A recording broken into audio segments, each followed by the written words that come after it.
سأل ربنا بحب بخيتها. أنا بحبك. أنا بلا بحبك يا بخيتة، وأنا إن شاء الله داير بخيتها. داير بخيتة بس. ما داير حاجة أي شيء. قروش نجيب لك قروش كثيرة أنا ونشتري لك ركشة. أها. أنا داير بخيتها بس. يا زلمة داير بخيت، ده زول بيحب بخيتة، ما داير أي حاجة يا جماعة. بتلاقينا أنت بتحب بخيتة دي؟ بتحب بخيتة قدر شنو؟ أنا أيوة. أصلي أنا بحبها كثير قدر شنو؟ كثير قال لك. من جوا قلبي. من جوا. قال لك من جوا قلب الزول ده. أيوة. يونس بيقول غير بخيتة ما داير، بخيتة كذلك بتقول غير يونس ما داير. بخيتة أنت لو اديناك قروش داير القروش ولا داير يونس؟ يونس بس. يونس بس يا جماعة، والله دي قصة حب حقيقية يعني.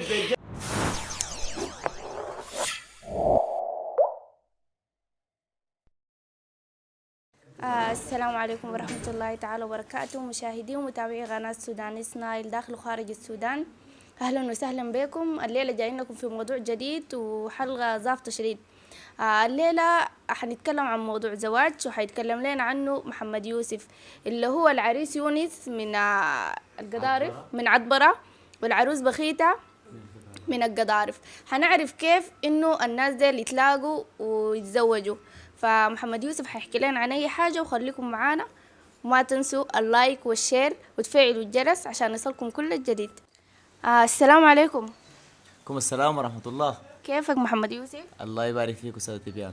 الله يسلمك. طيب يا محمد يوسف، نحن عايزينك تحكي لنا كيف يونس وبخيتة يتلاقوا. يونس من القضارف صح، وبخيتة من عطبرة. بخيتة من القضارف بخيتة من ويونس من عطبرة. يعني القصة بتاعت بخيتة ويونس يعني بقول لك شنو، قصة غريبة جدا جدا. انه بخيتة طبعا ظاهرة في السوشيال ميديا كثير، في اليوتيوب، في التيك توك، في انستغرام، في فيس، في جميع مواقع التواصل الاجتماعي. بخيتة ظاهرة معايا ومعي والدتي، بنمثل تجارب اجتماعية انها تفيد المجتمع. والهدف كان منها من انه انا ادخل بخيتة واختي ومعها الوالدة في موضوع التمثيل، انه بخيتة من الجيل الجديد زي ما انتم شايفين، الداون او محبي الداون.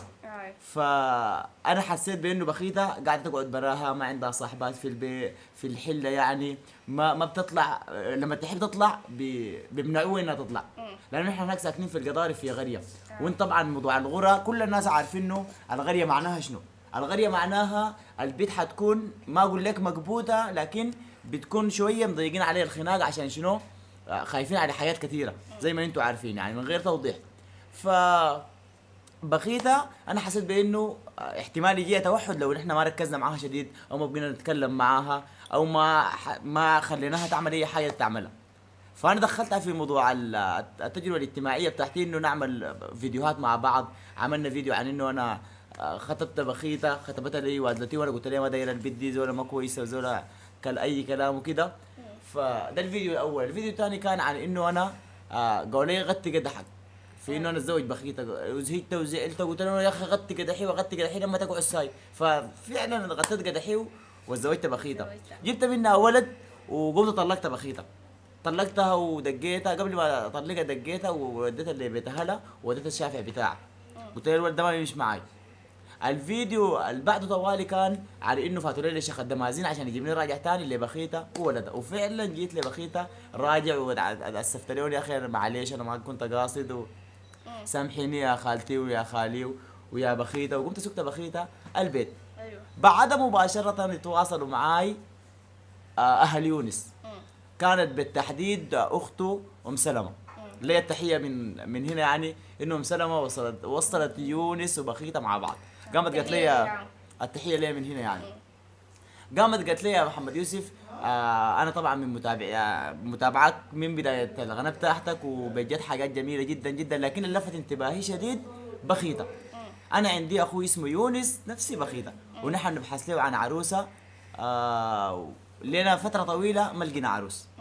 فرايك شنو انه داير نخطب بخيتة ليونس؟ قلت له ما في عندي اي مشكله، ممكن ترسل لي ليونس ده صوره ولا فيديو عشان انا اعرفه. قامت رسلت لي ليونس صوره وفيديو. من خلال انا وريت ناس البيت، انا كنت في الخرطوم هنا، اتصلت بناس البيت ورسلت لهم الفيديو فعلا بتاع يونس، وناس البيت وافقوا. قاموا قالوا لي يا اخي ما في عندنا اي مشكله.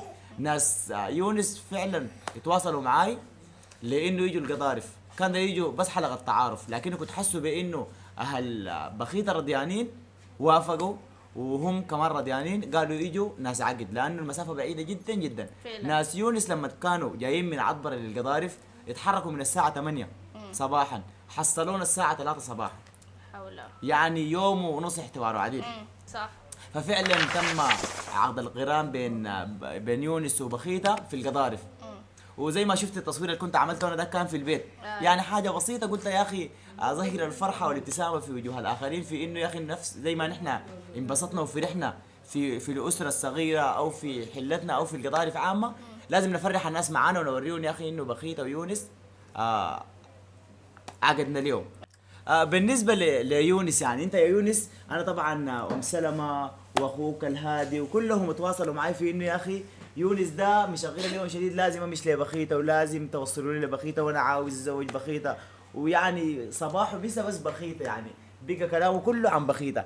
يونس انت لما شفت بخيته كان قلت للناس البيت شنو؟ أنا والله شفت البخيتة ومباخت. أيوة. أنا طبعا ما شفتها أول مرة نشوفها، أنا أظن بخيتة. انت كنت تشوف بخيته؟ لا شوف بخيتة. أيوة. لا أصارع وشوفها قلنا عقدوا عليها ودايرها وصرفون يهون ربنا صار بالفيديون، وصار ربنا يقول صار تهني ربنا هنينا. يعني يا يونس انت بعد شفت بخيت عجبتك، يعني ما حبيت تغير رايك ولا كده؟ أنا حبيت حياتي، وأنا صار أنا شفت بخيتة عجبتك؟ عجبتني وحبيتها. ممكن تحب تاني غيرها يعني كثير يا يونس؟ حسن لو انا جبت لك قروش يعني وجبت لك معاه عروسه ثانيه، عروس بقروشه، حتحبها ولا ما حتحبها؟ غير بخيته، بخيته دي ما عندنا لك، هي ما حنديك بخيته، زولا غير بخيته، رايك فيها شنو؟ أنا بس أنا ما عندي حاجة منه، بس داير بخيتة. داير بخيتة بس ما داير حاجه اي شيء. قروش نجيب لك قروش كثيره لا ونشتري لك ركشه. لا داير بخيتة بس. يا زلمة داير بخيت، ده زول بيحب بخيتة، ما داير أي حاجة يا جماعة. ركشه وقروش يا محمد انت الزول ده بالنسبة له أي حاجة بخيتة دي التاركة. لا، ما احتمال يكون غشينا، نحن حسي مغشوشين. انا بخيته اختي دي ما خليها زول يغشها ويلعب براسها. بخيته دي يعني احتمال انت ما حابيها، حسي لو جبت لك قروش شنطه مليانه قروش ومعاها عربيه خلاص اتوس تشتغل لك الاتوس والقروش عندك امورك تكون باصله، لكن بخيته ما معك اي واحده ثانيه. هسي انت غاشي بخيتة ولا ما غاشي يا يونس؟ انت غشيه ولا حابيه حب؟ كده اثبت لنا انت بتحب بخيتة دي. بتحب بخيته قدر شنو؟ أنا أيوة. أصلي أنا بحبها كثير قدر شنو؟ كثير قال لك. من جوا قلبي. من جوا قال لك من جوا قلب الزول ده. اسال بخيته من انه يا بخيته انت بتحبي يونس ولا ما بتحبيه؟ بحبه قدر شنو يا بخيته بتحبي يونس؟ أكتر أكتر من شنو؟ اكثر من شنو؟ اكثر من اي حاجه؟ من دونه. طيب انت يا بخيتة بعد شفتي يونس عجبك ولا ما عجبك؟ وقت انا رسلت لكم الفيديو في البيت عجبني هاي. عجبك؟ يعني انت وافقتي على العرس طوالي من غير ما تشوفي. اها. انت طوالي بتتصل لي تليفون، وكنت انا كنت في القضاء في الخرطوم، بتتصل لي تليفون تقول لي يونس ده ما داير يجي ولا شنو؟ لما كنت في كسره بتقول لي يا اخ ما تتصل ليونس، صح ولا ما صح؟ صح ليه؟ عشان انت حابه يونس يعني؟ صح. هسي انت يا بخيتة كان جاك عريس غير يونس ما تعرسي؟ لا لا ليه ما تعرسي؟ لا يونس بس؟ بس. طيب يونس يونس بس؟ طيب يا بخيتة يونس يعني انا مستغرب في انه في حاجه غريبه جدا جدا، انه يونس بيقول غير بخيته ما داير، بخيته كذلك بتقول غير يونس ما داير. بخيته انت لو اديناك قروش داير القروش ولا داير يونس؟ بس. يونس بس يا جماعة، والله دي قصة حب حقيقية يعني. بيقول لك من النظرة الأولى. يعني في ناس كثيرة بتقول يا محمد الناس دي احتمال بيهزروا ساي، قلت لهم ما بهزروا، الناس دي بيحبوا بعض بطريقة يعني انا ما قادر اوصفها لكم، لأنه دي حاجة نحن شفناها، انتوا شفتوها عبر الفيس لكن نحن شفناها فيس تو فيس، فبتفرق كثير انك انت شفتها عبر مواقع التواصل الاجتماعي والزول شافها في الحقيقة.